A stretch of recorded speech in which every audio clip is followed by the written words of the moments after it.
দিন যায়, মাস যায়, বছর যায়, কিন্তু আমাদের প্রিয়জনদের সাথে আর দেখা হয় না। ঋতু পরিক্রমায় এখন চলছে বসন্তকাল। গাছে গাছে কত ফুল ফুটেছে, পাখি ডাকে, শুকনো পাতাগুলো গাছ থেকে ঝরে পড়ে। ঠিক এভাবেই ঝরে পড়েছে আমাদের কত প্রিয়জন। মাটির ঘরে কবর দেশে শুয়ে আছে কত আপনজন। মানুষের জীবনটা বড়ই বৈচিত্র্যময়। যারা একবার চলে যায় তারা কখনো আর ফিরে আসে না। কি অদ্ভুত নিয়ম, তাই না? আমি দাঁড়িয়ে আছি মাটির উপরে, আর আমাদের স্বজনগুলো ঘুমিয়ে আছে মাটির ঘরে।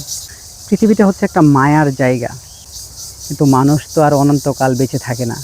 সময়ের সাথে সাথে মানুষ চলে যায়। যে মানুষগুলো চলে যায় তারা রেখে যায় হাজারো স্মৃতি। আমার থেকে এই মানুষটির দূরত্ব খুব বেশি না।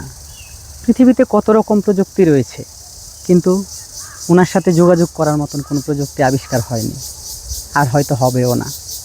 মানুষ হাজার মাইল দূরে থাকলে একটা ফোন দিলে তার সাথে কথা বলা যায়, কিন্তু এত কাছাকাছি থাকার পরেও যোগাযোগের আর কোনো রাস্তা নাই।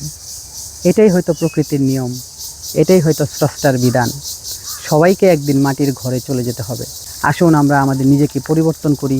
যেভাবে জীবনযাপন করলে মহান আল্লাহ তাআলা রাজি খুশি হন, সেভাবেই যেন আমরা আমাদের জীবনকে পরিচালিত করতে পারি।